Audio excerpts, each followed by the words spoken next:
멘토링 2기 1주차 수업 시작하겠습니다. 첫 번째 챕터를 나만의 투자 원칙으로 이렇게 적어놨거든요. 첫 번째, 근본적인 이유에서 먼저 우리가 한번 훑고 넘어갈게요. 경매란 걸 하기 전에 이게 바로 뒷장이에요. 자, 우리가 투자가 필요한 이유에 대해서 한번 먼저 생각을 한번 해보죠. 투자가 왜 필요할까요? 돈을 벌기 위해서. 맞습니다. 돈을 벌기 위해서도 있죠. 돈을 벌기 위해 근본적인 이유에 대해서는 아마 잘 대부분 생각을 많이 안 하셨을 거예요. 제가 거기 인플레이션이라는 단어를 넣어놨는데 다들 상식적으로 잘 알고 계실 겁니다. 인플레이션이라는 건 물가 상승을 뜻하죠. 자본주의 시장에서 항상 화폐가 풀리기 때문입니다.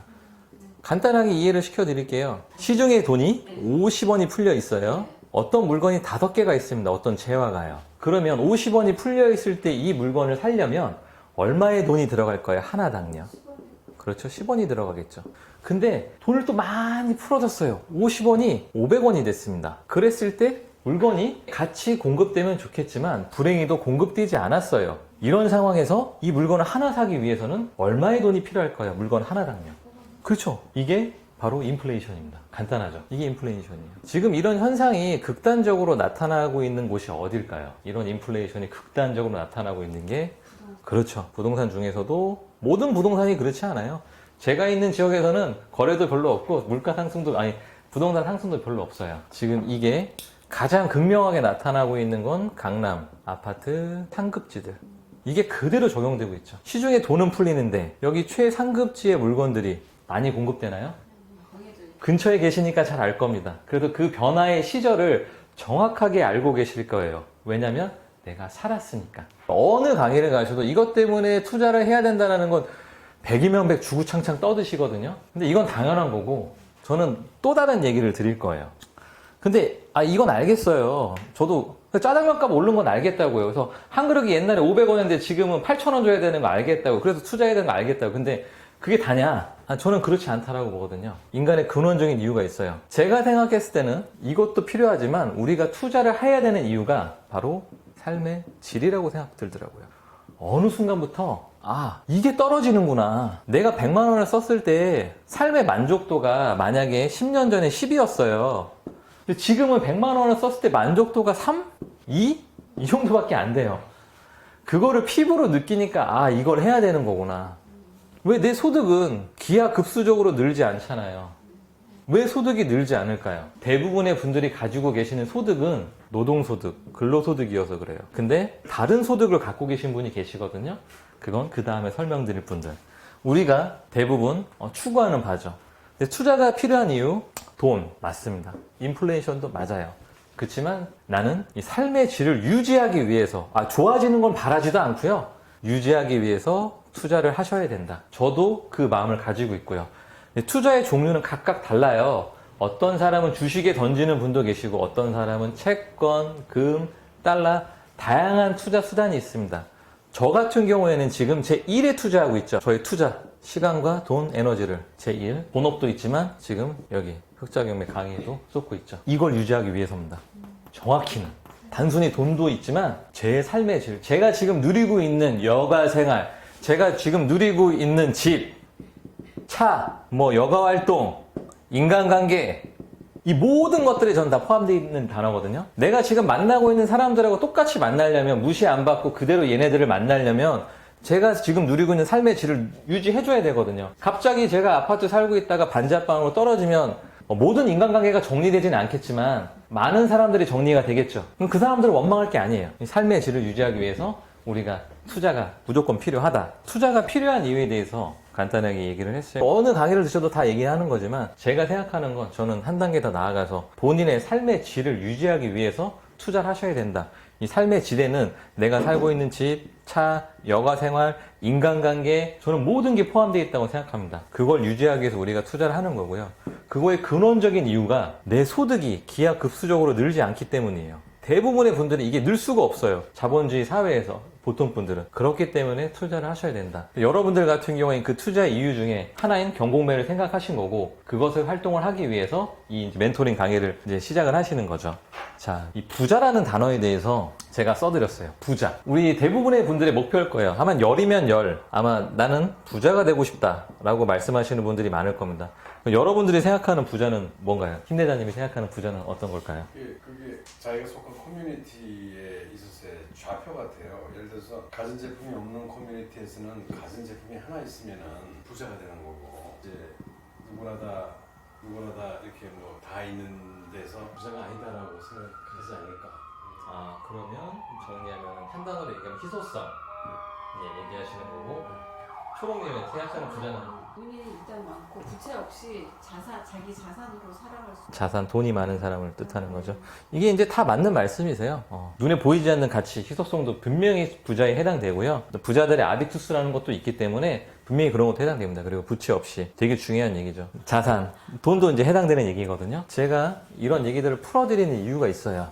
저는 약간 어떤 거를 배우든지 간에 why, 이해가 되게 중요하다고 생각이 들더라고요. 어느 순간부터. 단순 암기는 아는 게 아니에요. 제가 아까 말씀드렸지만 진정한 이해, 알고 있다는 거는 내 머리에서 꺼내서 남에게 보여줄 수 있어야지 저는 안다라고 이제 생각이 정의가 바뀌었습니다. 이 자본주의 사회에서 부자라는 건 돈이 많은 사람도 당연히 해당되고요. 희소성도 당연히 맞고요. 제 기준에는 선택지가 많은 사람입니다. 이 선택지. 내가 스스로 선택할 수 있는 기회가 많은 사람. 저는 이게 자본주의 사회에서 진정한 부자라고 생각합니다. 더군다나 이 선택지로 인해서 자신의 삶의 질에 영향을 안 받아야 돼요.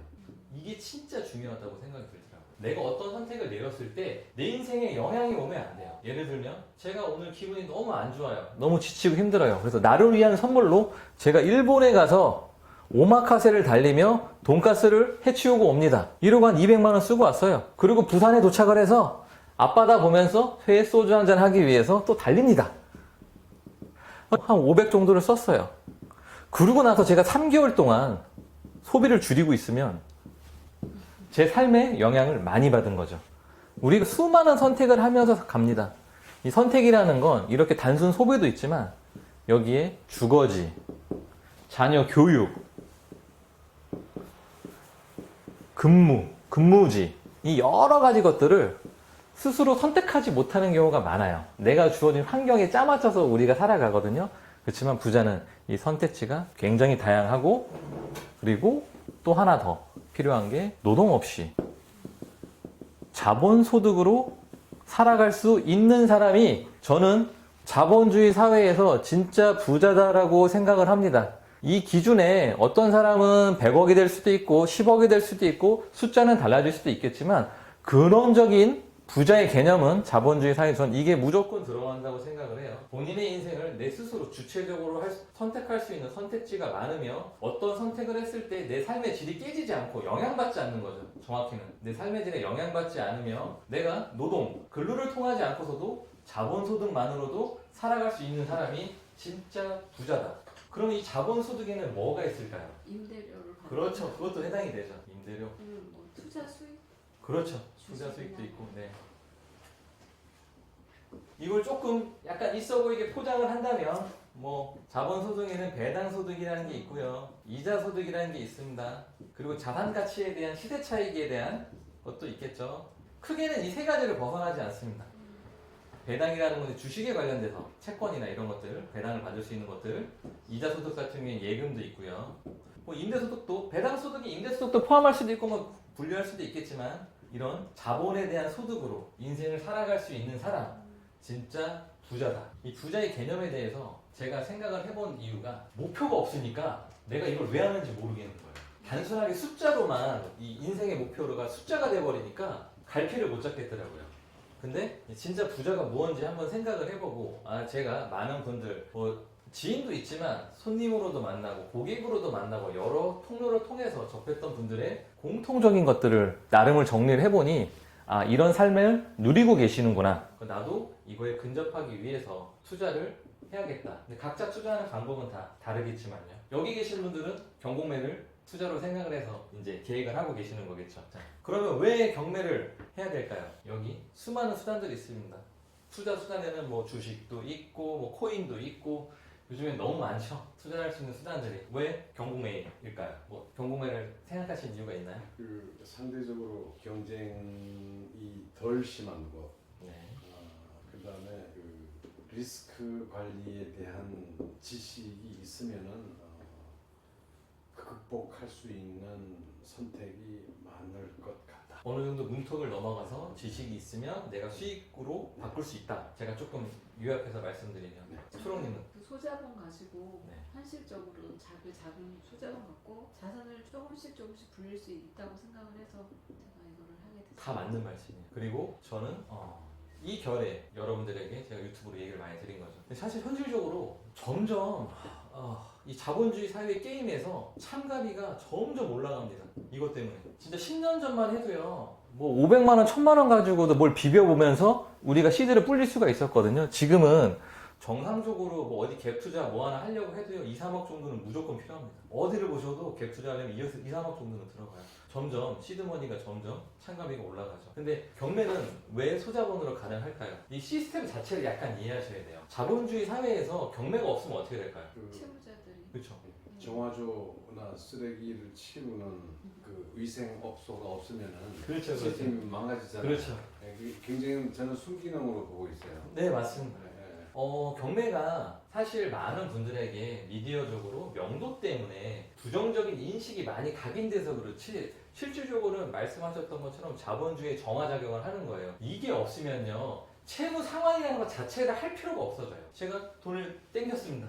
차용증을 썼어요. 근데 안 주고 힘들어. 먹고 죽을 돈도 없어. 알아서 해. 이래버리면 방법이 없겠죠. 근데 이 경매라는 자체가 그런 강제, 매각 절차를 통하기 때문에 자본주의가 돌아갈 수 있는 거고요. 또 하나는 이런 순기능이 있기 때문에 100% 규제를 하지 않아요. 어떤 부동산 정책, 아까 처음에 얘기하셨지만 무언가 규제가 나오면 항상 경매는 맨 뒤에 있어요. 최후로 살짝은 열어둡니다. 얘까지 막히면 진짜 할 게 없어요. 부동산 쪽으로는. 그래서 항상 문턱은 조금씩 열려있다. 왜? 금융권의 돈이기 때문에요. 금융권이라는 것은 제도권이겠죠? 금융권에 돈이 물려서 많이 경매로 들어가잖아요. 개인의 돈도 있지만 그렇기 때문에 이 시스템적으로 이 금융권의 돈을 회수하기 위해서 경매까지 막지는 않아요. 참 아이러니하는 게 우리가 일반 매매할 때는 막 DSR도 막고 뭣도 막고 다 막히는데 경매는 또 자세하게 들여다보면 또 약간 사이드적인 방법들이 조금씩은 남아 있습니다. 완전히 막힐 때도 있지만 대부분은 어느 정도의 숨통은 열어두죠. 그 시각은 전혀 눈치채지 못했습니다. 근데 저는 이런 것들을 조금 말씀을 드리면 외울 필요는 없어요. 근데 개념만 이해하고 가시면 나중에 다시 이걸 페이퍼를 들어보시면 더 이해가 빠르실 겁니다. 저는 이게 중요하다고 생각해요. 제 지식 자랑을 하는 게 목표가 아니고 여기 앞에 계신 분들의 성장 그리고 지속적인 액션 그걸 위해서 설명을 드리는 겁니다. 또 여러분들에게 제가 경매를 추천드린 이유 중에 하나는 평생 기술이기 때문입니다. 이걸 기술로 만드시라고 제가 이런 근본적인 이유를 설명을 드리는 거예요. 왜냐하면 우리의 인간은 다 동일하거든요. 연배는 저보다 높으실 수 있겠지만 우리가 가진 열정의 유통기한이라는 건 늘 존재합니다. 그 무엇도 유통기한이 없는 건 없어요. 사랑도 애정도 뭣도 다 유통기한이 있어요. 열정의 유통기한은 저는 개인적으로 3개월에서 6개월 봅니다. 진짜 대단한 사람들이 1년 이상 넘어가요. 이런 사람들은 난 사람들이 뭘 해도 진짜 대단한 사람들이 됩니다. 대부분의 분들은 이걸 넘는 분들이 별로 없었어요. 그래서 제가 이 기술을 만들면 어떻게 되냐 비슷한 사람들을 모으고 내가 약간 프레스를 주면서 살짝 당겨줘야겠다 리딩을 해줘야 된다 그러면 가는구나 제가 그걸 깨달은 거고요. 또 하나 항상 여러분들이 경매하지 않아요. 뭐 하나 해서 좀 잠깐 돈을 벌거나 개인적인 상황이 생기실 수도 있고요. 내 몸이 조금 안 좋아지실 수도 있고요. 내 상황이 뭔가 달라질 수도 있습니다. 근데 그때 다시 뭐 1, 2년 뒤에 잠깐 쉬었다가 돌아왔을 때 이 모든 걸 이해를 못하고 있으면요 또 까먹고 또 강의 구매하고 또 찾아다녀야 돼요. 제가 그러시지 말라고 기술화 시켜야 되겠다. 기술화 시키려면 이해가 필요하다. 암기가 아니라. 그래서 이런 내용들을 조금 다르게 풀어서 설명을 드리는 거예요. 이게 지금 당장은 약간 얘는 조금 알려주는 게 다른 선생님들하고 좀 결이 좀 다르네 생각하실 수도 있겠지만 저는 조금 멀리 보고 여러분들에게 평생 기술이 장착되게 되면 저도 제가 지금 이렇게 떠드는 게 어떻게 보면 하나의 기술로 만들어 가려고 하는 거잖아요. 저도 이게 장착이 되면 먹고 사는데 지장이 없겠죠. 여러분들도 이걸 장착을 하셔야 됩니다. 문턱만 넘으시면 돼요. 문턱이라는 건 뭐야? 아까 말씀 주셨던 약간의 지식, 그 다음에 경험만 한두 번만 쌓이시면 돼요. 크게 필요는 없어요. 그래서 경매가 저는 좋다. 다른 일반 매매도 있지만 그리고 유일하게 매수자가 가격을 결정할 수 있습니다. 그런 거 한번 있으면 말씀 한번 줘보세요. 사는 사람이 가격을 결정할 수 있는 거 일방적으로 없죠? 저는 한 번도 보지 못했어요. 다 파는 사람의 의견도 무조건 들어가게 돼 있어요. 물론 그런 건 있겠죠. 시장에 따라서 여기가 무게추가 높을 때 이 사람의 말에 영향력은 더 있겠지만 이 사람이 기준은 주잖아요. 거기서 할인 가격은 들어갈 수 있어도 각자 파는 사람이 정해주는 설명서나 정가라는 건 있단 말이에요. 근데 이게 다 무시되고 이쪽으로 할 수 있는 거는 경매밖에 없습니다. 그래서 소액으로 매력적인 투자처라고 저는 옛날부터 생각이 들었고 이게 시대가 적거나 경험이 없을 때 하면 더 좋다. 그리고 경매는 끝없이 물건이 나온다. 끝없이. 지금 뭐 1000건이 나왔다고 해서 1000건 소진되면 끝나는 게 아니고요. 자본주의 사회가 굴러가는 그 동안에 계속 물건은 나옵니다. 그리고 경기가 안 좋으면 아까 처음에 말씀하셨죠. 격동기면 격동길수록 돈이 좀 있고 경매를 아는 사람들한테는 기회가 더 많이 돼요. 항상 이해하세요. 누군가에게 아픔, 위기는 누군가에게 또 다른 기회가 되기도 합니다. 참 가슴 아픈 얘기지만 진리예요. 특히 자본주의 시장에서는 이 돈이라는 흐름의 파이는 정해져 있습니다. 총량은 정해져 있어요. 갈라먹는 거예요. 여기서 잃으면 일로 넘어갈 수도 있는 겁니다. 이 부의 이동이라는 거. 우리는 이 틈새를 내가 조금씩 찾아가야겠구나. 여러분들이 궁극적으로 가져가셔야 될 저는 약간 지향점을 제가 개인적으로 추천하는 건 여러분들은 전문가가 되셔야 됩니다. 돈을 벌기 위해서. 어떤 전문가가 돼야 될까요? 그것도 해당될 수도 있겠지만 조금 더 근원적으로 생각을 한번 해보시죠. 돈을 벌기 위해서. 나는 어떤 전문가가 되면 이거를 장착하시면요 여러분들은 저를 통하지 않고도요 그냥 기본만 저를 통해서 얻어가시고 이것만 장착이 되시면 여러분들은 절대 돈을 잃지 않고 앞으로 계속 성장하시면서 돈을 많이 버실 거예요. 근데 이런 목표를 가지고 가셔야 돼요. 어떤 전문가가 되셔야 될까요? 자, 고민해보셨죠? 저도 이게 실수전에 오랜 기간 동안 돈을 번 사람들을 제가 나름대로 생각을 하면서 결론을 내렸던 거예요. 어떤 전문가가 돼야 되냐? 내가 보는 지역의 전문가가. 이거였어요. 다 맞출 수가 없어요. 통계도 그렇고요. 대부분의 전문가분들이 얘기하는 건 후행이에요. 후행. 선행은 없어요. 그냥 선행은 확률로 던지는 거지 오르거나 내리거나 50%밖에 없잖아요. 어떤 유명한 분들이든지 간에 각자의 스탠스, 자기 구독자, 자기 팬들이 원하는 답을 지속적으로 밀고 나갑니다. 그게 트래픽이 되고 돈이 되거든요. 근데 여러분이 돈을 벌려면 내가 보는 지역의 전문가가 되면 돼요. 이 사이클을 정확하게 알려면 대치동을 가장 잘하는 사람은 누구일까요? 대치동에 사는 사람이에요. 거주하시는 사람이에요. 부산에 있는 사람이 대치동을 더 잘할까요? 아니에요. 대치동에 살다가 부산에 넘어갔으면 잘할 수도 있겠죠. 가족이 대치동이거나 본인이 거주했던 사람들이 제일 잘할 겁니다. 이거에 더해서 중개인, 내가 그 동네에서 뭐 한 20년, 10년 중개를 했다라고 하면 더 많이 아실 수도 있겠죠. 돈을 벌려면 이 해당 지역에 대해서 내가 조금 공부를 해야겠구나.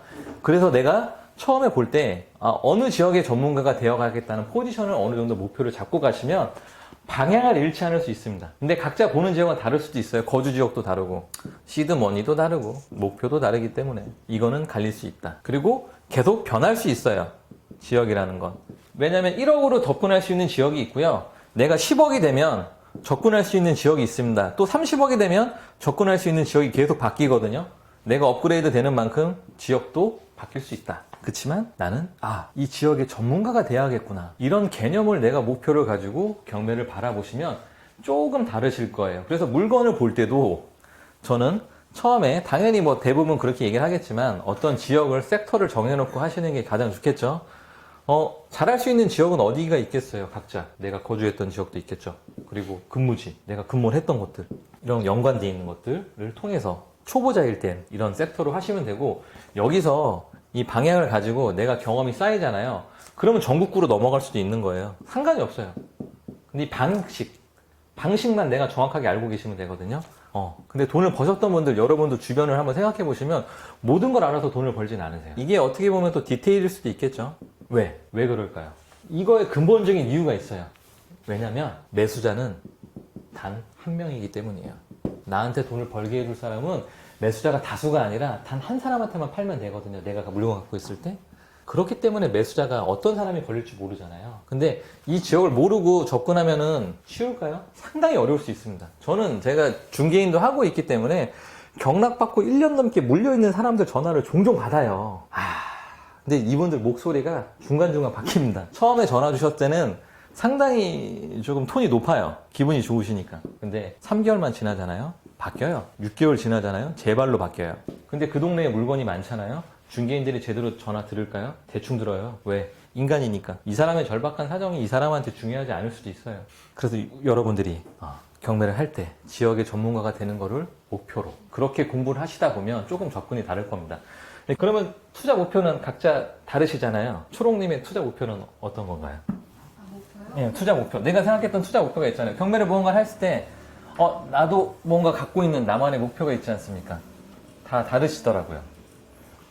저는 일단은 이렇게 소자본 가지고 그 자본을 조금씩 늘려가서 나중에는 조그만 꼬마 빌딩 같은 거나 거기도 하는 게 다가구 건물, 뭐 근생 조그마한 건물.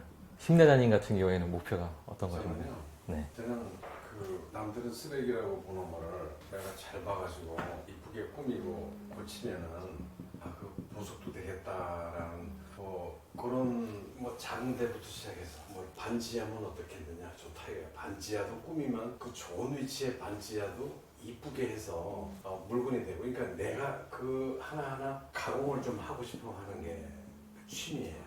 취미가 되고 싶고 즐기고 싶어요. 그러니까 이쁘게 만들어서 심대장님 같은 경우에는 그러면 정리하자면 하자 물건을 바탕으로 내가 상품성 개선을 해서 나의 업으로 삼고 싶다. 저는 약간 그렇게 들렸거든요. 다 맞는 말씀입니다. 정답은 없어요. 처음에는 저는 어떻게 알려드릴 거냐. 가장 중요한 거. 잃지 않는 경매를 알려드릴 겁니다. 이게 진짜 제일 중요하거든요. 초보자일 때는. 뭐 여러분이 저보다 돈이 더 많으실 수도 있죠. 근데 그게 중요하지 않아요. 알려주는 사람 입장에선 무조건적인 희망만 호도해가지고 질러라 이게 아니라 이거는 다 갖고 계세요. 이미 여기까지 오신 분들은 희망을 보셨기 때문에 강의를 듣고 희망을 받기 때문에 경매를 하려고 하는데 내가 희망을 더 프레스하는 게 아니라 저 같은 경우에 브레이크처럼 이거 이렇게 하면 문제될 수 있어. 보수적인 방향을 먼저 알려드릴 겁니다. 근데 보수적인 방향이 낙찰과는 좀 거리가 좀 멀어요. 어쩔 수가 없어요. 상대적인 개념이기 때문에 공격적으로 높게 써야지 낙찰에 가까워지지 않습니까? 근데 잃지 않는다는 건 그만큼 반대로 얘기하면 보수적인 얘기거든요. 그렇지만 정석적인 방법, 이런 식으로 물건을 조사하고 이런 식의 패턴으로 내가 매도의 계획을 가지고 있어야지. 물론 운이 좋을 때는 그냥 낙찰만 받아도 그냥 돈을 가져가실 때가 있어요. 불장일 때. 그때는 사실은 기술이 필요 없어요. 낙찰이 무조건 기술입니다. 그때는. 불장일 때는 낙찰이 무조건 기술이에요. 그때는 그냥 중개업소에 던지기만 해도 무조건 바로 수익으로 가져오거든요. 근데 항상 그렇지 않죠. 물론 지금도 마찬가지지만. 잃지 않는 경매를 먼저 배우시는 게 중요하고 그 다음에 본인에게 나에게 맞는 경매 옷을 입으시면 돼요. 이거는 각각의 종잣돈, 성격, 환경, 동기 여러 가지에 따라서 다 갈리더라고요. 저는 방향이 이렇게 해드릴 거예요. 중요한 건 사실은 매도가 제일 중요하거든요. 진짜 중요한 건 이 얘기예요. 이 과정이 없으면 돈이 되지 않습니다. 근데 이거를 많이 알려줘야 되는데 대부분은 이제 취득에 포커스가 돼 있더라고요. 저도 강의 듣고 많이 했지만 취득에 포커싱이 돼 있는데 취득도 물론 중요하죠. 들어오지 않으면 나갈 수가 없으니까. 경매를 간단하게 표현하면 저는 일정한 계단이라고 생각합니다. 이런 문턱이 있어요. 이 문턱에는 절차, 권리 분석, 명도, 뭐 여러 가지 공부도 해당되겠죠. 근데 이 문턱을 열고 넘어가면 그 다음에 입구가 있어요. 이 입구는 낙찰입니다. 낙찰을 받고 나서부터 진짜 모든 게 시작되거든요. 그 다음에 들어가는 게 있으면 나오는 게 있겠죠. 출구. 이게 진짜 제일 중요해요. 이건 곧 매도가 되겠죠. 이 과정으로 넘어가는 것들이다. 근데 대부분의 교육이 여기에 많이 머물러 있거든요. 근데 사실은 저는 이게 더 중요하다고 봐요. 그래서 여러분들하고도 멘토링 할 때 저는 예상 입찰가 잘 안 물어볼 거예요. 예상 입찰가가 중요한 게 아니에요. 어떤 게 중요할까요? 힘내자님, 그러면. 저는 뭘 많이 물어볼까요? 제가 이 설명드렸던 결대로라고 하면 어떤 거를 제가 멘토링 시간 때 물어보고 그거에 대해서 우리가 고민을 나누겠습니까? 시작할 때부터 나가는 문을 잘 보고 시작하라. 그렇죠. 그건 곧 예상 매도가가 우리가 중요한 얘기다. 이것이 시장에서 얼마로 날릴 수가 있는 것인가, 이게 진짜 매매가 되는 것인가, 특히 이제 소액으로 생각하시면 대부분 빌라가 먼저 해당되잖아요. 뭐 지분 경매나 뭐 이런 소액 짜투리탕 이런 게 아니면 대부분의 것들은 단타 매도를 위해서 빌라가 많이 들어가신단 말이에요. 근데 빌라 같은 경우에는 시장이 없는 것 같지만 있어요. 근데 다 팔리나 그렇지는 않거든요. 이게 참 재밌는 게 누가 봐도 이게 팔려야 되는데 A가 팔려야 돼요. 더 사이즈도 넓고 위치도 그냥 뭐 더 나은데 근데 의외로 B가 팔리는 경우도 있어요. 이거는 근데 중개를 해봐야지만 이해하는 품목이긴 하거든요. 이거 어떨 때 그러냐? 매수자한테 이 중개인이 어떤 물건을 추천했느냐에 따라 틀려요. 그리고 중개인이 사회적 인식이 안 좋아져서 바닥이긴 하지만 평판이 근데 또 개개인의 또 평판은 다를 수 있거든요. 어떤 매수자는 이 중개인이 하는 말만 믿고 네가 사라는 것만 샀게 라고 하시는 분도 계세요. 근데 빌라에는 이런 사람들이 은근히 있어요. 은근히 있어요. 빌라 사시는 분들은 매매하시는 분들이 있잖아요. 개념이 자산의 개념 이런 거는 별로 상관을 안 하세요. 이분들에겐 실거주 목적이 강하고 이분들이 사시는 이유는 동네를 벗어나기 싫어서 사시는 분들이 많아요. 이거는 제가 단연간의 중개를 통해서 깨달은 거예요. 빌라 매수자들은 개념이 다르다니까요. 그러니까 이런 것들을 생각을 해보고 하다 보면은 어떤 중개인한테 물건이 가냐에 따라 틀리기도 해요. 근데 중개인들도 항상 손님을 들고 있냐 그게 아니거든요. 필요한 사람은 불현듯 나타나고 불현듯 사가요. 그래도 그런 빠져나가는 스킬 이런 것들을 조사할 때 상대적으로 여성이 유리합니다. 왜 그럴까요? 왜 여성이 더 유리하다고 제가 말씀드릴까요? 집을 살 때 여자들이 더 그렇죠. 주 고객층이죠. 우리는 정보를 많이 탐색을 해야 되잖아요. 탐색을 할 때 반대로 내가 탐색을 한다는 건 정보를 갖고 있는 상대방이 있다는 거잖아요. 반대 입장에서는 쓸데없이 정보를 잘 안 주려고 한단 말이에요. 그죠? 그래서 이쪽이 탐문하기가 또 쉽고 또 현장 조사할 때도 마찬가지예요. 이제 요즘에 이제 워낙 많은 이제 강의들이 생기다 보니까 뭐 입찰 전부터 내부를 들여다봐라 뭐 이런 얘기도 많이 하시는데 사실 저는 그게 크게 의미가 없다고 생각해요. 저는 개인적으로는. 그렇지만 뭐 그게 필요한 현장도 있겠죠. 왜냐면 물건에 대한 하자가 있거나 이런 것들이 있을 때는 현장 전에 확인이 어느 정도 돼야 돼요. 임차인도 만나야 돼요. 그런 것들은. 근데 노멀한 상황에서는 저는 크게 필요하다고 보지는 않아요. 이분들이 더 유리하다. 왜? 경계심이 다르거든요. 그러니까 각자 자기한테 맞는 탤런트를 조금 다 하시면 돼요. 그래서 제가 심리자님한테 제가 며칠 전에 통화하면서 뭐 말씀을 드렸던 말과 똑같은 상황에서도 제가 초롱님한테 드리는 말이 달라질 거예요. 저는 그런 게 멘토링 때 필요한 거라고 보거든요.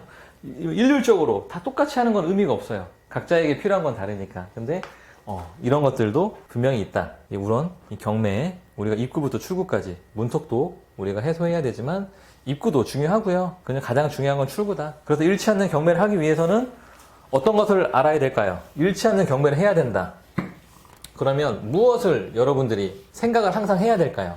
무엇을? 잃지 않는 경매를 하기 위해서 무엇을 생각을 해야 될까요? 매도를. 그래서 매도를 생각하는데 매도라는 건 사실은 우리의 희망이잖아요. 바라는 바죠. 뜻대로 됐을 때 매도가 되는 거. 우리가 뜻하는 바가 이거잖아요. 우리가 뜻하는 바. 반대로 무엇을 생각해야 될까? 무엇을 생각해야 될까? 잃지 않는 경매를 하기 위해서 바로 최악의 상황을 생각하셔야 됩니다. 거기까지 생각을 해보고 돈이 들어가야지 진짜 잃지 않아요. 근데 대부분 희망만 보고 들어가거든요. 근데 이것도 중요해요. 근데 한 번 정도는 생각하실 필요가 있습니다. 내가 이 물건이 내가 1억 5천에 낙찰 받아서 1억 8천에 매도할 계획이에요. 3천의 차익을 보게 되면 대충 뭐 이것저것 우수리 떼고 뭐하고 가면 한 50% 수익 생각하시면 돼요. 한 45%에서 50% 정도 매매 사업자로 진행했을 때 여러 가지 뭐 빼고 하다 보면은 한 45%에서 50% 정도의 수익금이 나온다고 생각하시면 됩니다. 내가 2천 차익이다. 한 1,000 정도 나한테 떨어지겠구나 생각하시면 돼요. 근데 최악의 상황은 뭐가 있겠어요? 매도가 되지 않을 때가 있겠죠. 흔한 말로 물릴 때 나는 어떻게 할 것인가? 물리면 어떻게 하실 거예요? 물리는 매도가 안 된다. 물렸다. 아파요. 물리면 아픕니다. 굉장히 아파요. 그냥 아픈 게 아니라 많이 아파요. 왜? 돈을 더 들여서 이쁘게 만들어야 되니까. 예. 그러면 임대를 빠져나간다. 근데 시장의 운이 없다.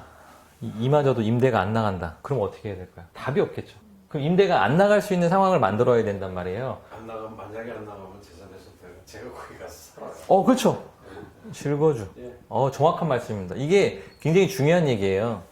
이게 전문용어로 리스크 해지라고 하거든요. 위험을 하나씩 없앤다. 리스크 해지라고 하는 건데 매도가 안 되면 임대로 탈출하고 임대가 안 되면 실거주로 탈출하는 거예요. 근데 그런 개념까지 생각을 하고 물건을 바라보면 좀 다를 수 있어요.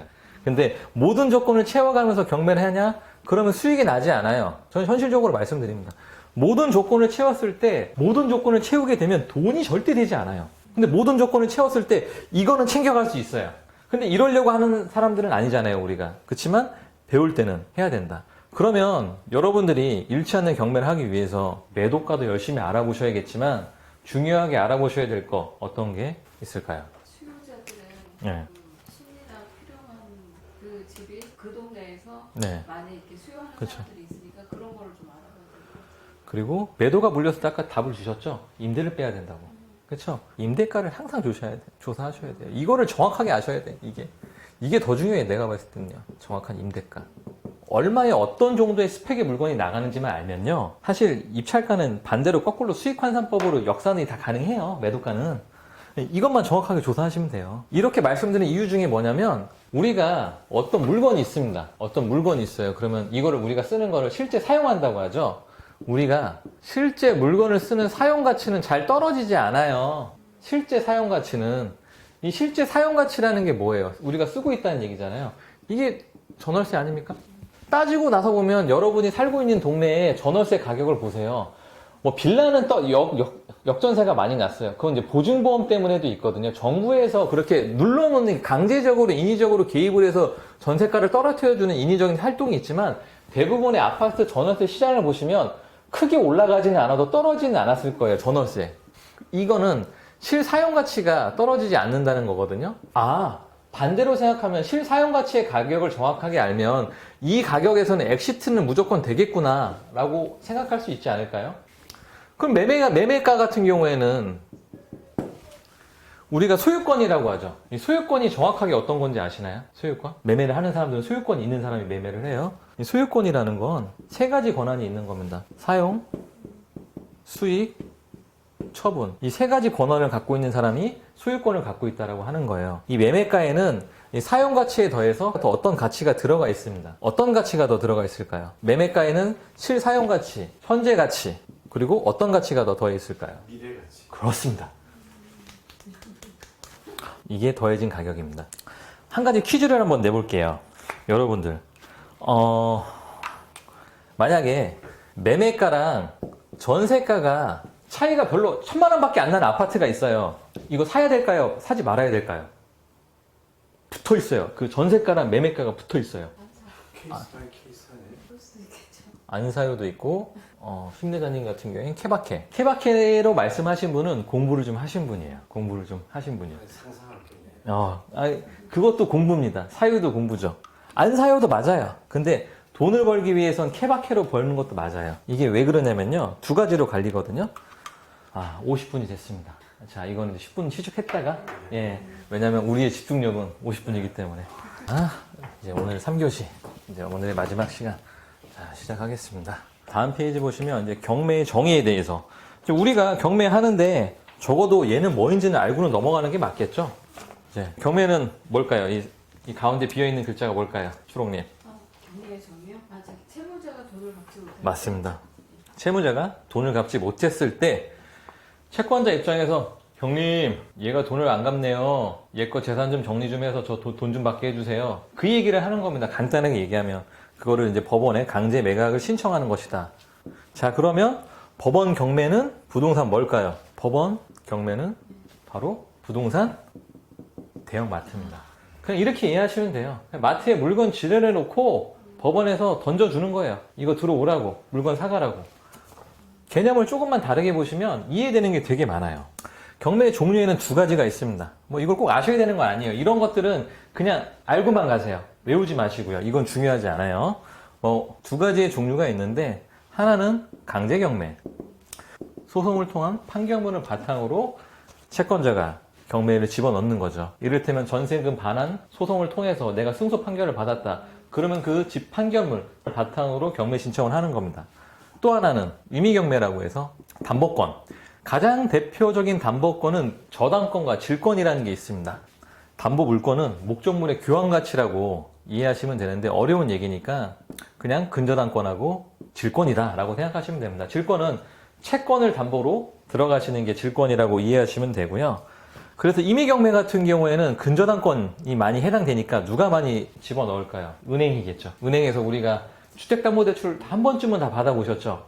그냥 안 빌려주죠, 은행에서. 저당권을 설정하고 빌려주죠. 그래서, 은행빚을 갚지 못했을 때 경매가 넘어가는 게 이제 임의경매고, 경매에는 절차가 있습니다. 근데 이제 두 가지 조건의 절차가 있는데요. 우리가 절차도 알아야 될 이유가 있겠죠. 내비게이션 없이 목적지를 돌아가라고 하면은 삥 돌 거 아닙니까? 근데 절차를 어느 정도 알면은 아, 이때는 내가 뭘 준비해야 되고 이때는 뭘 해야겠다라는 걸 알 수가 있어요. 근데 절차가 두 가지가 있어요. 하나는 법원, 법적인 절차에 대해서 있고 또 하나는 뭐가 있을까요? 자, 또 하나는 낙찰차. 그렇죠. 우리 입장에서 입찰자, 낙찰자 기준에서 절차가 두 가지가 있습니다. 저는 이 두 가지를 설명을 드리는 이유가 있어요. 대부분 하나만 배우니까 헷갈려요. 왜냐면 나는 이건데 이것만 배우거든요. 보통 커리큘럼에서. 그러니까 헷갈리는 거예요. 근데 비슷하면서도 다른 게 있으니까.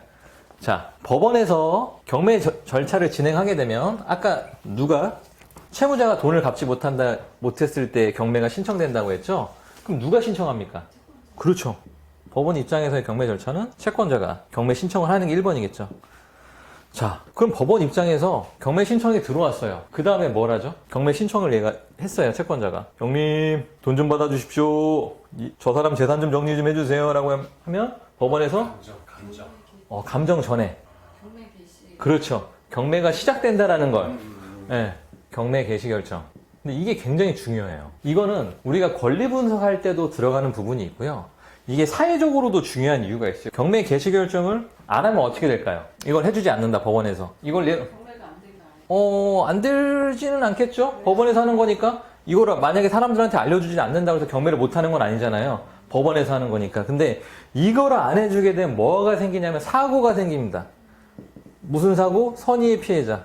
경매 개시 결정은 어디에 올라갑니까? 어디에 올라가죠? 그렇죠. 등기부에 올라가는 게 굉장히 중요한 얘기입니다. 왜 등기부에 올려줄까요? 경매가 시작됐다는 건 하자가 있다는 거죠. 이 물건에 하자가 생긴 거잖아요. 그렇죠? 돈을 받지 못했던 어떤 권리 때문에 분쟁이 생겼던 무엇이 됐던 간에 그 물건에 하자가 생긴 겁니다. 이 하자에 대해서 공시를 해주는 거죠. 이게 있는데 이 물건에 여러분이 힘내자님이 1억 원을 돈을 주고 들어오면은 정상적인 상황입니까? 아니, 경매 개시 결정이 들어온 집에 그게 딱 보여요, 버젓이. 어제 경매 개시 결정 사건 번호 딱 떴어요. 근데 그 등기를 보고 내가 1억이나 돈을 주면서 이 집에 들어갈게요 라고 말하는 사람은 정상적인 사람일까요? 아니겠죠. 10억짜리인데 1억. 아이, 일반적인 중개에서 아무도 안 들어가죠, 그 집에. 이해관계인 빼놓고는 들어갈 수가 없어요. 이해관계인 빼놓고는요. 아니면 자기네들끼리 서류를 짜고 치는 게 아니면요. 왜냐면 경매 개시 결정 이후에 들어오면 최우선 변제권 소액 임차인도 해당이 안 돼요. 아니, 법원에서 형님이 야, 이 물건 문제 있다, 다들 봐라, 공표를 해줬어요. 근데 그 뒤에 들어오는 건 본인 잘못도 있는 거죠. 이거를 이해하시면 아, 이때를 기준으로 권리관계에 변동이 생길 수 있구나. 이 얘기를 하는 이유는 다른 게 아니라 권리 분석에서도 어떤 상황에서는 얘가 기준이 돼요. 그래서 말씀을 드리는 겁니다. 자, 이제 경매 시작됐다라고 이제 법원에서 공시를 해줘요. 그 다음에 무엇을 할까요? 그렇죠. 왜 감정평가를 할까요? 그거 다 맞는 말씀입니다. 근데 제가 아까쯤에 법원 경매는 부동산 대형마트다라고 말씀을 드린 거를 그래서 이런 설명을 하기 위해서 이렇게 다 깔아놓는 거예요. 마트에 물건이 가면 진열이 돼 있죠. 그 진열에 보면은 뭐가 있죠? 가격표란 기본적인 설명이 간단하게 돼 있죠. 아니, 마트에서 물건을 파는데 가격 택도 없어요. 말도 안 되는 상황이죠. 그런 행동이 감정평가라고 생각하면 됩니다. 근데 법원에 계신 분들이 누굽니까? 집행관님하고 판사님밖에 안 계시지 않나요? 근데 그분들이 부동산 시세의 전문가입니까? 아니죠. 그러니까 그거를 누군가한테 맡기는 거죠. 그걸 하는 사람들이 누구다? 네, 맞습니다. 전문적으로 이 업을 하시는 분들이 감정평가사 분들인 거죠. 그런 다음에 배당 요구 종기일이라는 걸 정해주고 이거를 전달을 합니다. 공고를 올립니다. 이걸 왜 할까요? 배당 받을 사람들은 그렇죠. 배당 받을 사람들이 누구죠? 임차인. 그렇죠. 그다음에 돈을 빌려준 사람. 간단하게 얘기하면 채권자라고 표현하겠습니다. 그럼 채권자들한테 배당을 받으라고 신청을 하라고 합니다. 근데 이 요구일을 정해지는 이유는 이게 없으면 어떻게 될까요? 경매 낙찰받았는데 돈 받아야 되는데요? 매각허가 결정 떨어졌는데 돈 받아야 되는데요? 이러면 경매 절차가 제대로 돌아갈까요? 돌아는 갈 수 있겠지만 또 선의의 피해자가 나오겠죠. 배당이 꼬이니까. 그래서 배당 요구 종기일이라는 게 생기고 이런 것들을 채권자에게 전달을 합니다. 이거는 세금도 마찬가지예요. 세금도 배당 요구를 안 하면 배당 못 받아갑니다. 세금도 마찬가지고요. 자, 여기까지 끝나고 나면 네, 이제 매각기일이라는 게 정해지죠. 파는 님 간단하게 부동산 장날이 쓴다. 그런 다음에 이제 입찰이 들어가겠죠. 최고가 매수인이 되게 되면 낙찰을 받았어요. 그 다음에 그냥 막 허락해 줄까요? 법적으로 보장받을 권리라는 게 다 존재하죠. 각자의 입장에서. 그렇기 때문에 낙찰됐다고 반순간에 끝나는 게 아니에요. 일주일간의 매각, 허가, 결정이라는 건 내려줍니다. 그 사이에 이해관계들 중에서 이거 문제가 있다라고 이의 제기할 사람들은 하라는 거예요. 그리고 법원 입장에서도 이 낙찰자가 사과도 되는지를 컨펌을 합니다. 왜 할까요? 그때 여기 봤는데 물건의 하자가 여기서 뭔가 네. 잘못 정보를 올려서 네. 쓸 때는 피해보지 않도록. 그것도 있고 낙찰자가 물건을 가져가 줘도 될지를 보는 거예요. 이를테면 채무자가 낙찰을 또 받으려고 해요. 내가 이거 아까우니까 그럼 이 낙찰 얘한테 오케이 가져가 하면 이게 말이 안 되죠. 그러니까 이의제기, 구제 여러 가지도 있지만 이 사람이 낙찰을 받아도 되는지 정당한 매수인이 돼도 될지도 다 판단을 합니다. 그래서 일주일의 기간을 주고 또 일주일의 기간이 더 줍니다. 매각 허가 결정에 대해서 확정을 내려줘요. 총 2주의 시간이 지나게 되면 결정문이라는 거를 보내주게 됩니다. 최고가 매수인한테. 거기 결정문에는 대금 납부 기간까지도 정해져요. 그래서 통상적으로 낙찰 후 한 달 반의 기간이 주어지게 됩니다. 잔금 납부 기일이요. 잔금을 내고 나면 뭘 가져와야 되죠? 돈을 다 냈으니까. 소유권. 그렇죠. 이거 갖고 오지 못하면 돈만 내면 바보가 되잖아요. 그렇죠. 소유권이라는 걸 가져오게 되고 이제 돈이 들어왔어요. 법원 입장에서. 자, 대금 돈을 받았다. 큰형님께서 돈을 다 받으셨죠? 그러면 큰형님은 그 다음에 뭘 해줘야 될까요? 돈이 그렇죠. 뿌려줘야죠. 그걸 배당기일이라는 게 정해지게 됩니다. 대금을 납부하고 나서 낙찰자가 대금을 납부하고 한 달 정도 보통 통상적으로 30일 정도 후에 한 달 정도 뒤에 배당기일이라는 게 잡히고 배당이 실행되고 나면 그 다음에 여러 가지 기록들을 정리해서 송부해 줍니다. 그러면 경매 절차가 끝나요. 근데 이게 누구의 입장이다? 법원. 큰형님 입장에서 들어가는 절차다. 질문한. 네? 아까 거기 매각 허가 결정할 때 네. 임차인도 낙찰을 받을 수. 당연히 있죠. 그래요? 당연하죠. 경매에 나온 물건을 네. 임차인도 입찰을 할 수 있어요? 당연하죠. 그러면 할 수 있는 거네요. 당연히 가능하죠. 근데 내 보증금으로 상계도 가능해요. 상계 처리가. 제가 지금 예를 약간 잘못 드려서 그런데 금액을 만약에 이게 딱 떨어지게 제가 적었으면 방어입찰로 들어오는 게 무조건 맞잖아요. 2억 5천 낙찰가다. 근데 1억 5천 근저당이 있고 내가 1억이다. 그럼 이 사람은 돈이 날리지 않기 위해서 본인이 2억 5천으로 들어와서 입찰을 받으면 손해를 보지 않는 거죠. 그리고 임차인도 당연히 입찰이 가능합니다. 근데 채무자는 하면 안 돼요. 그 다음에 낙찰자 기준이 있겠죠. 우리 입장에서는 이제 어떻게 경매를 들어갈까요? 우리 입장에선 제일 먼저 뭘 하죠? 우리가 물건을 보겠죠. 네. 내가 들어갈지 말지를 보려면 물건을 먼저 검색할 거 아니에요. 우리 입장에서는요. 물건을 검색하시고 나셔서 괜찮하다. 얘 똘똘한 것 같아. 몇 개 정도 추려가지고 입찰 리스트를 정하시겠죠. 그런 다음에 우리가 입찰에 참여를 하겠죠. 당연히. 입찰에 참여하고 나면 낙찰을 받게 될 거고요. 똑같이 일주일주 시간을 통해서 매각 허가 결정, 확정 통해서 2주의 시간이 지나게 되면 대금 납부 기간이 주어지게 되고 나서부터 낙찰 후 2주가 지나고 나서부터는 대금 납부가 가능하잖아요. 그때서부터 경락 잔금 대출이 실행이 가능합니다. 그 전에 알아봐도 되잖아요. 알아보는 건 상관이 없지만 실행이 가능한 건 대금 납부 기간에 실행이 가능하잖아요. 실제 돈을. 그렇죠. 내가 그때 알아봐도 낙찰 후 일주일 뒤에는 경락의 실행 자체가 안 되죠, 대출이. 알아보는 건 당연히 입찰 전부터 확인을 해봐야겠죠. 어느 정도 대출이 나오는지 가이드를 알아야지. 안 그러면 사고가 생기니까요. 근데 절차적으로 봤을 때 경락잔금 대출을 실행하려면 대금 납부 기간에만 실행이 가능하잖아요. 보통 이제 대출 상담사를 통해서 진행을 하시죠. 경락을 전문적으로 취급하고 있는 은행 지점도 있긴 한데 찾기 되게 힘들어요. 일반적으로 쉽지 않고 대부분은 그냥 대출 상담사를 통해서 진행하시는 게 제일 편해요. 대출 상담사는 제가 카페에도 연락처를 올려놓긴 했지만 법원에서 명함을 나눠주시는 분들한테 수령을 하시는 게 제일 편하긴 하거든요. 왜냐면 그 지역에 대해서 영업을 많이 하시는 거기 때문에 만약에 초롱님께서 중앙지법에 갔다 그럼 중앙지법에서 명함을 뿌리시는 분들이 좀 그쪽에서 많이 활동을 하시는 분들이고 서울은 사실 크게 상관이 없어요. 나는 수원이다 그러면 수원에서 명함 뿌리시는 분이 아무래도 수원 물건은 조금 더 빠삭하시겠죠. 그 사람이 상담을 받을 때 본인이 좀 대응이 좀 더 빨라요. 그럼 잔금 납부하고 나면 똑같이 소유권 가져오고 나면 낙찰자 입장에서는 또 하나가 필요하죠. 어떤 절차가 필요할까요? 그렇죠. 명도가 필요하죠. 근데 사실은 이제 명도가 재밌는 얘기입니다. 아니, 마트에서 물건은 팔아요. 돈은 받는데 물건은 안 줘요. 되게 말도 안 되는 상황이죠. 법원 경매라는 게. 진짜 말도 안 되는 상황이잖아요. 돈은 신나게 받고 물건은 안 준다. 알아서 가져가라. 말이 안 되는 상황이죠. 그 말이 안 되는 상황을 말이 되게 해주는 게 제도가 생겼습니다. 그게 바로 인도 명령 제도예요.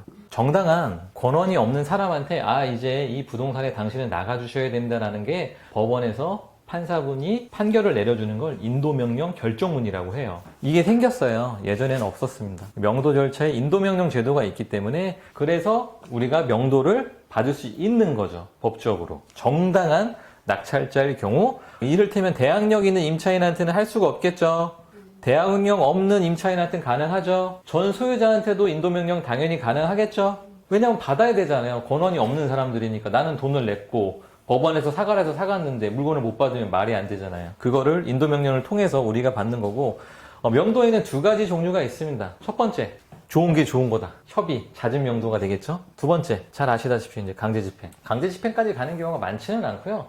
강제집행 가는 케이스는 거주하시는 분의 상황이 그거밖에 안 돼요. 그리고 이제 연락이 아예 안 되시거나 그런 케이스만 그렇고, 대부분은 잦은 협의를 통해서, 이사협의를 통해서 명도가 가능합니다. 그리고 나서 이제 명도를 받았어요. 이제 내 것이 됐습니다. 내가 이제 온전히 돈도 내고 물건을 받았어요. 그 다음엔 무엇을 해야 될까요? 그렇죠. 그거를 좀 제가 약간 있어 보이게 상품성 개선이라고 써놨습니다. 간단하게 얘기하면 사람으로 치면 목욕을 시키는 거겠죠. 예? 깨끗하게 만들어서 시장에 내놓는 겁니다. 이 상품성 개선이라는 건 인테리어나 리모델링 같은 수리의 영역도 있고요. 또 하나, 이 시장에서 누가 정리해 주죠? 그렇죠. 중개사들이 정리를 해주죠. 중개사들에게 물건을 잘 뿌리는 것도 능력일까요? 능력이지 않을까요? 능력이죠. 그렇죠. 근데 이거를 이 근처에 부동산이 20개가 있다고 칠게요.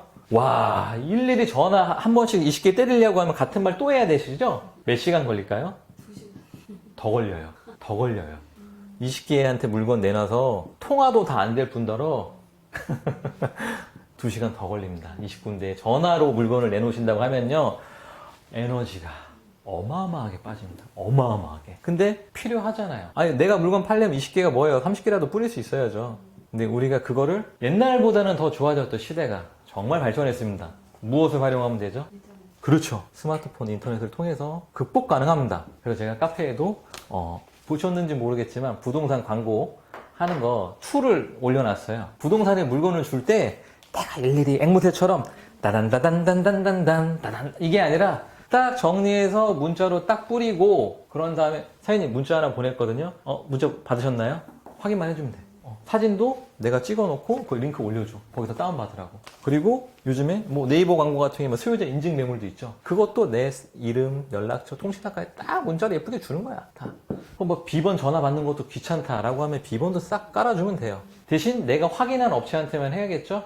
그거를 내가 확인하고 그 업체한테만 주면 되고, 전화해서 상대방 부동산 사장이 좀 괜찮다. 그럼 사장님 명함 한 통만 좀 부탁드릴게요. 문자로. 오는 사람이 있고 안 오는 사람이 있어요. 인간의 결에 따라 틀리고 뭐 이 사람 바쁘고 안 바쁘에 따라 틀리겠지만, 그런 것들을 통해서 내가 A급 중개인, B급 중개인을 내가 개인적으로 나누는 겁니다. 그렇게 또 이것도 상품성 개선에 다 포함돼요. 광고도. 근데 이 중개인만 믿어야 될까요? 요즘 같은 시대에 중개인만? 아니에요. 요즘 사람들은 점점 정보가 많아지고 아는 게 많습니다. 내가 스스로도 돈을 벌기 위해 노력을 하셔야 돼요. 불행하게도 지금은 그런 시대예요. 투자자도 자기의 시간과 에너지를 많이 써야 된다. 그래서 당근 같은 직거래 플랫폼도 확인을 하셔야 되고, 근데 부동산에 뿌릴 때 내가 내용이 정리되어 있으면 당근에도 그대로 올리면 돼요. 복사해서 넣으면 되니까. 그래서 카카오톡 PC 버전을 통해서 복사해서 붙여넣기 하면 됩니다. 예. 제가 워드로 만들어 놓은 것들을 거기다 기입을 하셔서, 수정해서 기입을 하셔서 복사해가지고 문자로 집어넣으면 되겠죠? 그러면 이 2시간이 20분이면 해결될 겁니다. 20군데 보내는데.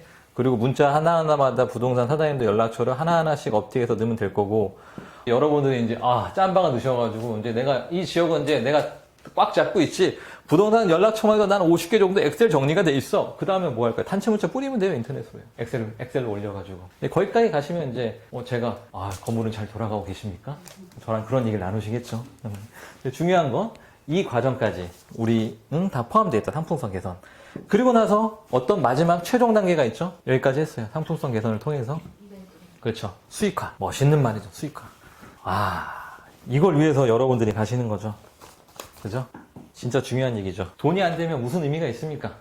뭐 세상을 위해서 경매하시나요? 전 아니라고 봅니다. 뭐 대한민국 발전? 아니죠. 나를 위해서. 뭐 개인적인 이유는 있을 수도 있겠지만 이 수익화를 위해서 우리가 하는 거고 이거에 부합되게 가시는 게 맞다. 그래서 명도에서도 인도적인 우리가 상식을 가지고 하시는 것도 필요하지만 수익화를 절대 무조건 고려를 하셔야 된다. 돈을 못 버는데 할 필요는 없는 거죠. 인도적인 것도 중요하겠지만 나는 200만 원밖에 못 주는 상황인데 이분이 400만 원 달라고 그래서 덜 괴롭히긴 하겠지만 그거를 그냥 달란 대로 주어야 할 때도 있어요. 어쩔 수 없을 때도 있겠지만 어느 정도의 조금 냉정함과 단호함도 필요합니다. 그래야 상대방도 잘 대화가 되거든요.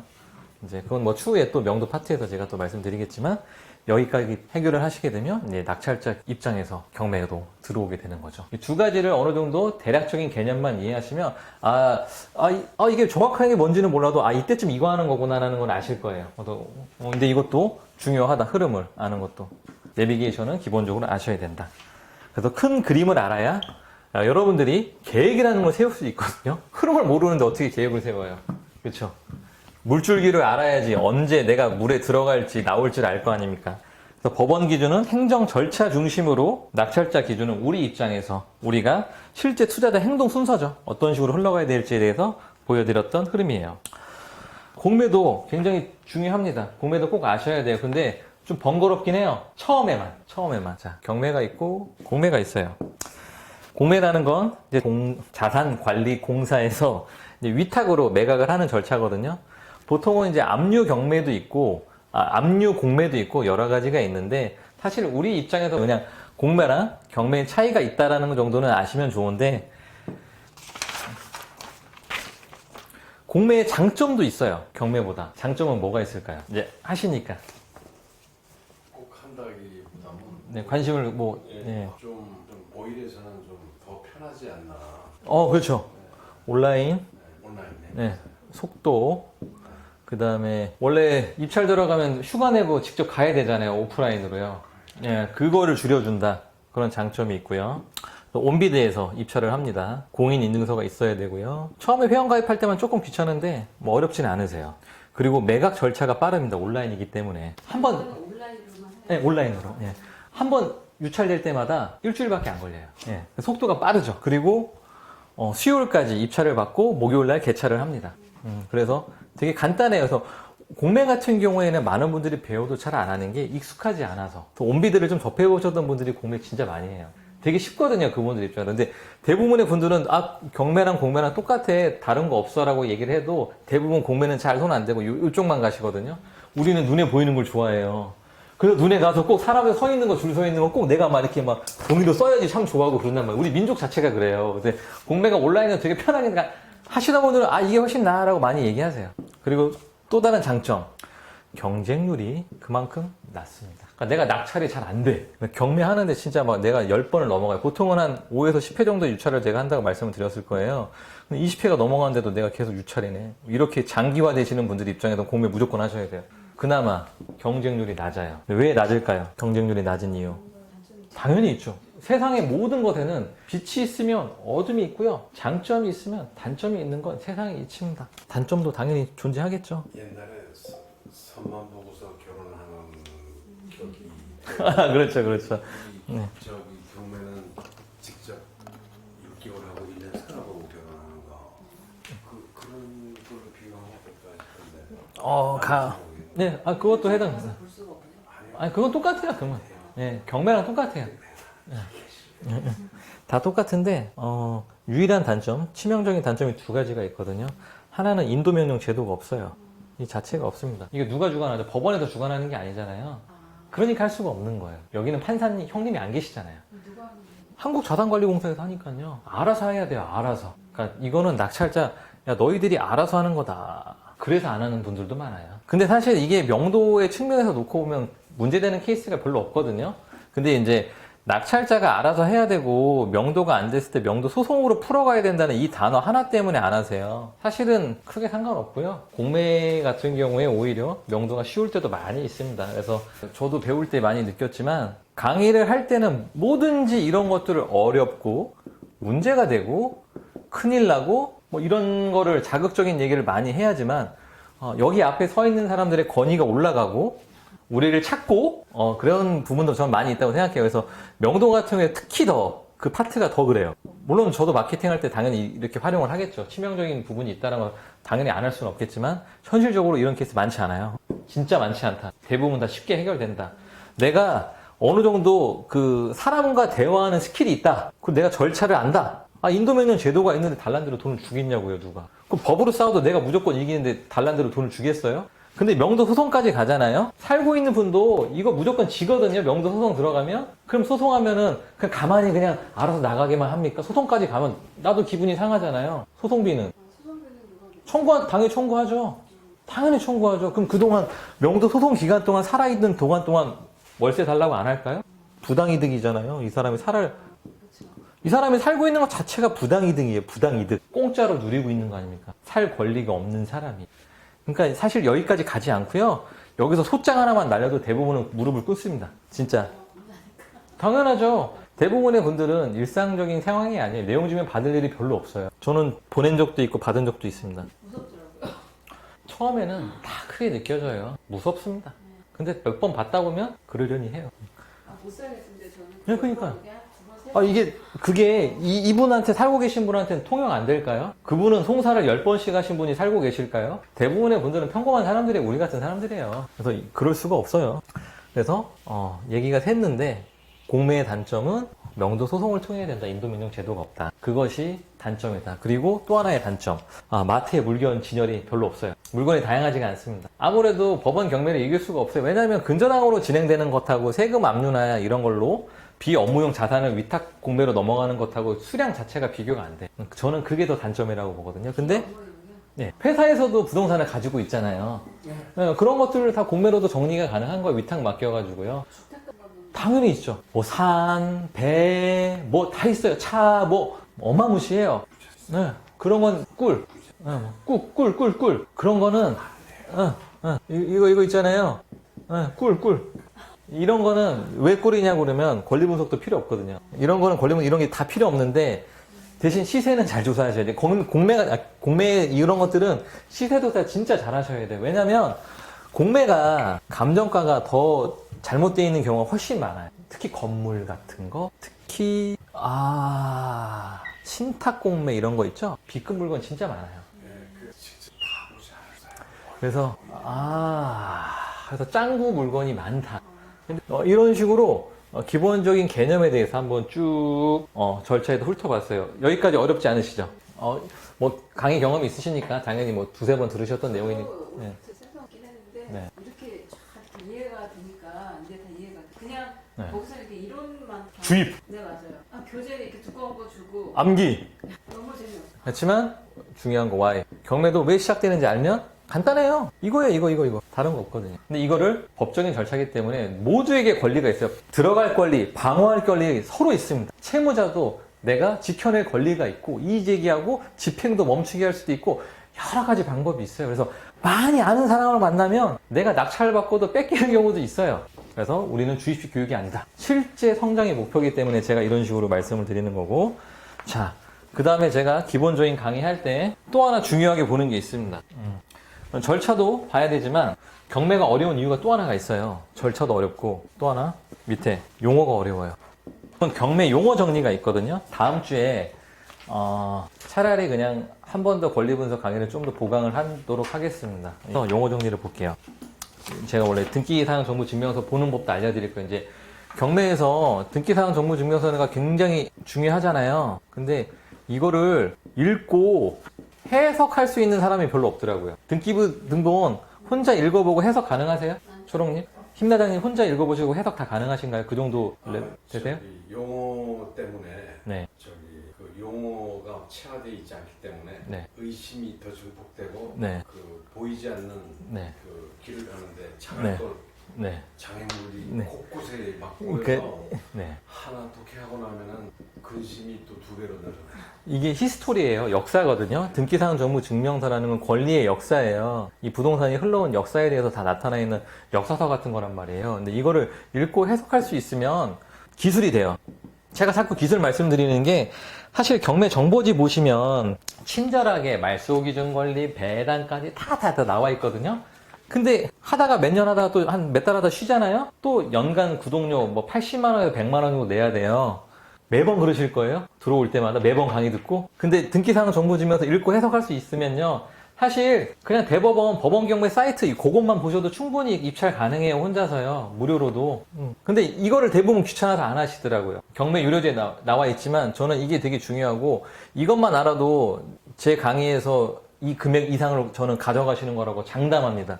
이것만 알아도. 지금 부동산 사고의 한 70%는 다 이것 때문에 생긴다고 생각하거든요. 이거를 읽고 해석할 줄 모르기 때문에 당하는 거예요. 특히 신탁 등기 같은 거, 이런 거. 일반 중개에서도 문제가 많이 되는 거거든요. 근데 요것도 다음 주에 이제 시작하면 이게 또 말소기준 권리하고 다 연동돼 있죠? 이게 중요하잖아요. 권리 분석의 시작과 끝은 말소기준 권리잖아요. 그래서 제가 보이지 않는 위험 책을 열심히 쓴 거고, 거기에 여러분들이 조금 감정적 동요가 있으셔서 저를 이렇게까지 찾아주신 거지 않습니까? 다 연동이 돼 있습니다. 다음 주에 하도록 하고. 자, 경매 용어도 굉장히 중요해요. A, B, C를 모르면 영어 단어를 외울 수가 있나요? 그쵸? 똑같아요. 경매도 마찬가지입니다. 경매 용어를 모르는데 어떻게 경매를 해요? 자, 첫 번째, 제가 중요한 물건에 대해서 이제 넣어놨는데, 매각 물건 명세서. 한번 읽어보시겠습니까? 초롱님이. 한번 읽어보세요. 가장 중요한 서류, 법원에서 설명하는 경매 물건의 정보, 입찰일 일주일 전부터 입찰 열람 가능. 이 정보에 흠결이 있을 경우 매각 불허가 신청 가능하다. 네.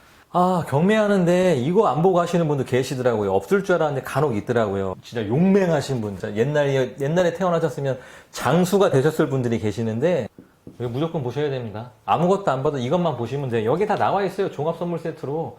여기에 임차인 현황이며 여러 가지가 나와 있단 말이에요. 여기에 정보가 잘못되어 있으면 내가 낙찰받고도 매각 불허가 신청이 가능합니다. 이 정보에는 흠결이 있으면 안 돼요. 왜? 아니, 마트에서 물건을 파는데 설명서에 오류가 있어요. 그러면 환불이 되나요? 안 되나요? 그쵸? 똑같아요. 그렇게 이해하시면 됩니다. 간단하죠? 이렇게 설명드리니까. 이 개념. 굉장히 중요한 문서고, 이거 안 보면, 제가 맨날 뭐라고 할 겁니다. 네. 그 공매에서도 똑같이 이게 있어요. 재산명세서라고 해서, 재산명세서가 따로 있거든요, 이거. 여기에 이제 법정기일이 나와 있어가지고, 이제 나중에 문제인데, 법정기일은 다음 주에 설명드릴게요. 네. 네. 자, 그 다음에 감정평가. 한번, 심나자님께서 한번 읽어봐 주십시오. 하단에 보시면 감정평가. 한번 읽어보시겠어요? 감정평가, 네. 경매 개시 결정 후 3일 내 법원은 감정평가를 의뢰한 감평사가 매긴 물건 가격. 감정가는 시세가 아니다. 제일 마지막 문장을 위해서 써놓은 겁니다. 감정가는 시세가 아닙니다.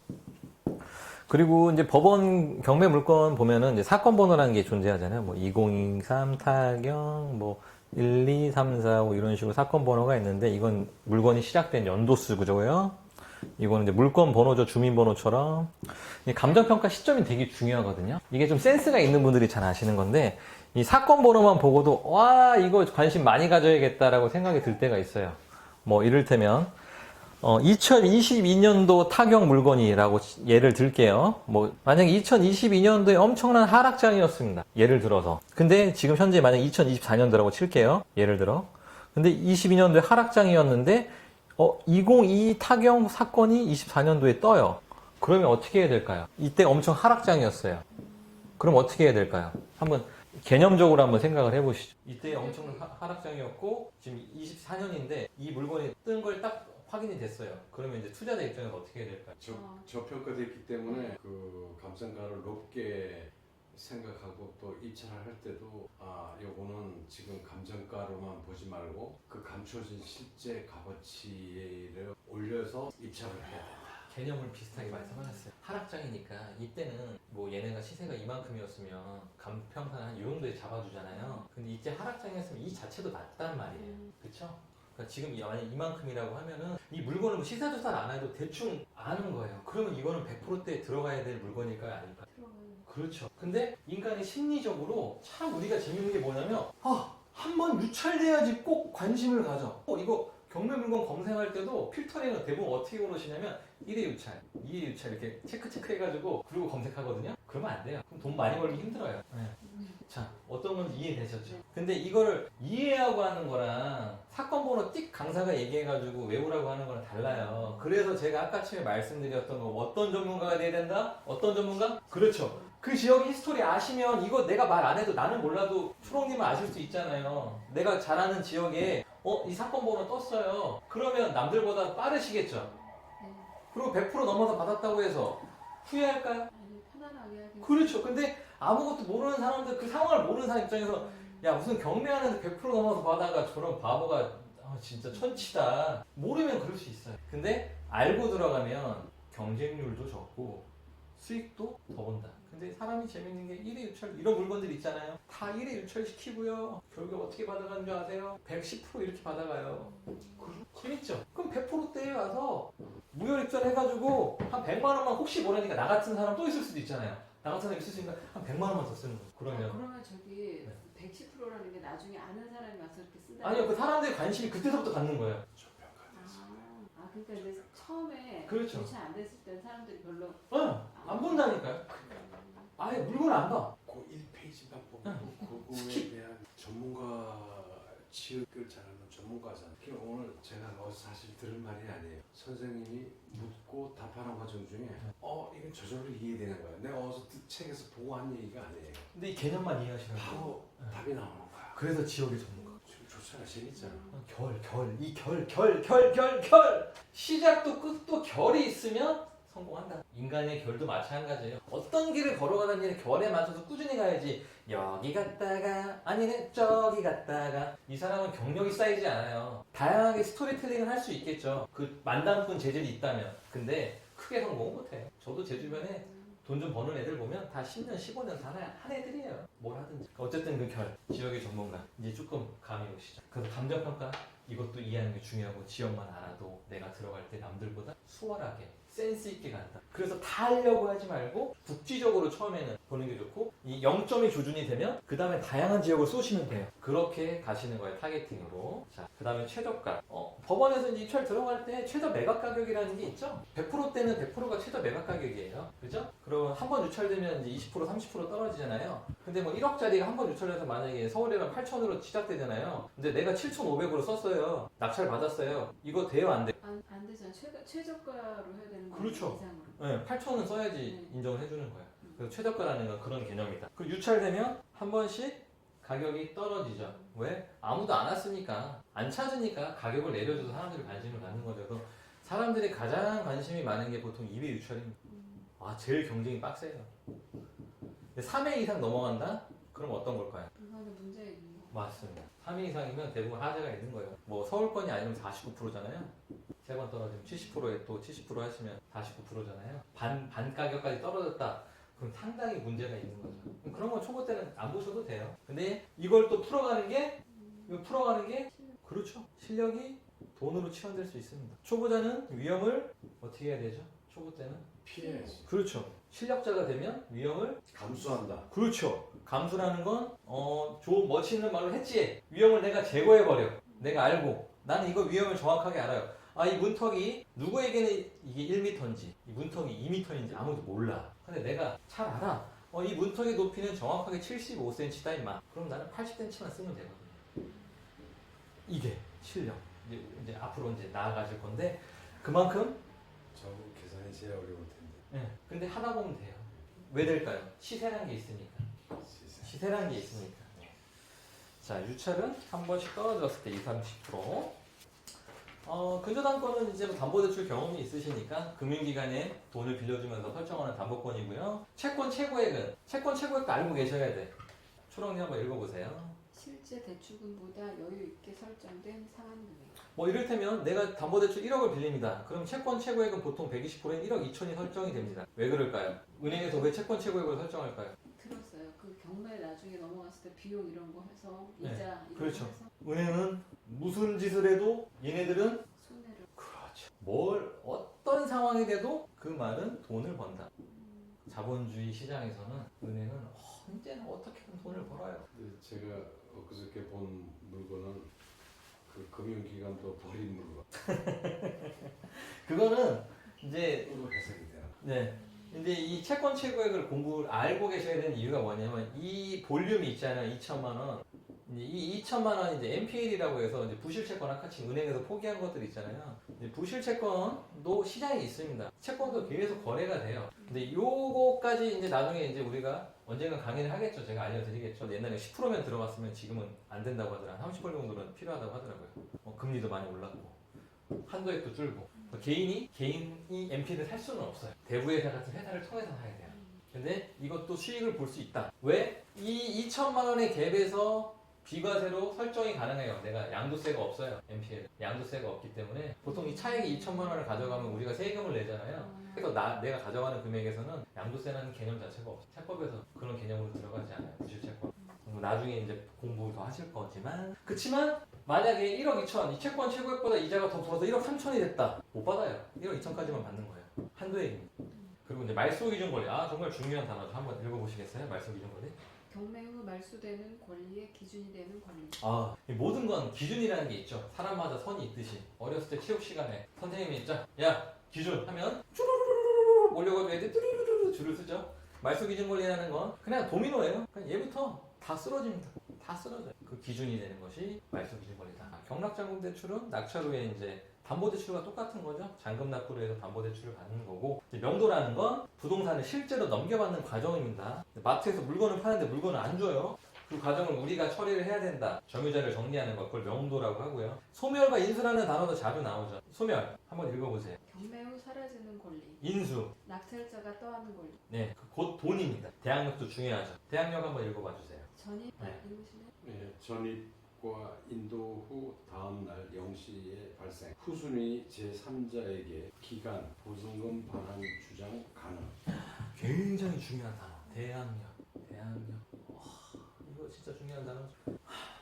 어떤 세를 들어가요. 세를 주셨죠. 며칠 전에 세를 주셨죠. 그 만약에 1월 1일에 계약을 했습니다. 그래서 잔금이 1월 1일이에요. 잔금이. 그럼 세입자는 전입 신고하겠죠. 1월 1일 날. 그럼 이 사람의 대항력이 언제 발생한다? 1월 2일 0시. 그렇죠.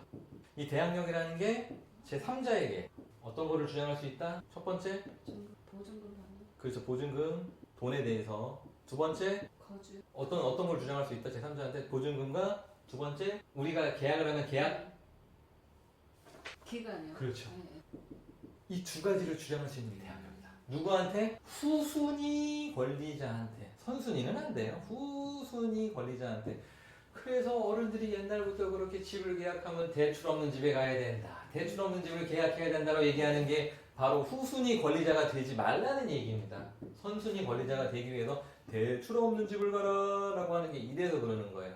자, 대항력을 가지게 되면 만약에 집주인이 저 흑자입니다. 흑자였다가 힘내자님으로 바뀌었어요. 임차인이 초록님이에요. 저한테 보증금 2억 맡겼어요. 근데 주인이 일로 넘어갔어요. 그러면 계약 만기 때 누구한테 돈 달라고 하는 거죠? 초록. 주인 원래 주인분한테. 아니 소유자가 바뀌었는데 소유권이 넘어. 바뀌었으면 좀. 그렇죠. 근데 여기서 잘못해서 경매로 넘어갔어. 낙찰자 하늘님으로 갔어. 낙찰자 하늘님이야. 그러면 대항력이 있어요. 그러면은 하늘님한테도 보증금 반환을 주장이 할 수 있어요. 그렇죠. 거기에 플러스 내 계약 기간까지 살 수도 있다. 이 두 가지를 주장 가능한 게 바로 대항력이다. 누구든 상관없이 후순위 권리자한테 주인이 바뀌던 말던 나는 내가 맡긴 보증금과 계약 기간에 대해서 주장이 가능한 것이 바로 대항력이다. 자, 이해되셨죠? 제3자에게 돈과 기간에 대해서 주장이 가능하다. 그 밑에 세트죠? 확정일자 세트 한번 읽어봐 주세요. 임대차 계약서 찍는 날인. 네. 우선 변제권의 요건 중 하나. 이 계약서 받고 가서 동사무소 가서 확정일자 받으러 왔으면 도장을 딱 찍어주잖아요. 근데 요즘 이게 바뀌었어요. 전월세 신고라고 해요. 전월세 신고를 하시게 되면 확정일자 번호를 부여받습니다. 그냥 자동적으로. 요즘은 시스템이 좀 바뀌긴 했는데 어쨌든 이 계약을 공적으로 인정해준 날짜예요. 이 계약서가 공적으로 존재한 날짜가 이 날짜라는 걸 인정해주는 게 바로 확정일자입니다. 중요한 뒤에 단어 어떤 거죠? 우선변제권 요건 중에 하나. 자, 밑에 우선변제권 심대장님 한번 읽어주시죠. 네, 대항력 확정일자. 네. 임차인이 배당 신청하여 후순위 권리자보다 우선 변제 받을 권리. 이게 우선변제권이 생기려면요. 대항력도 있어야 되고요. 확정일자도 있어야 돼요. 이래야만 우선 변제권이라는 게 행사가 가능한데 대항력은 제가 아까 처음에 뭐라고 그랬죠? 전입 플러스 점유, 인도, 예, 실제 살고 있는 거. 거기에 플러스 확정일자까지 해야지만 우선 변제권이 생긴다. 우선 변제권은 무엇을 할 수 있는 권리다? 중간에 보시면 우선 변제권 임차인이 무슨 뭘 할 수 있는 권리? 중간에 제가 뭐라고 넣어놨죠? 부수입 권리죠. 배당 신청해요. 그렇죠. 배당 요구를 할 수 있는 배당. 배당 요구를 할 수 있다. 배당 요구. 배당 요구를 할 수 있는 게 우선 변제권이다. 법원에 돈 주세요라고 당당하게 얘기할 수 있는 권리가 우선 변제권인데 우선 변제권을 행사하려면 확정일자가 있어야 돼요. 만약에 전입받고 잘 있었는데 내가 확정일자를 안 받아놨어요. 그 사람이 그 집의 경매가 넘어갔는데 배당 요구를 할 수 있을까요? 없을까요? 맞습니다. 왜? 확정일자가 없으니까.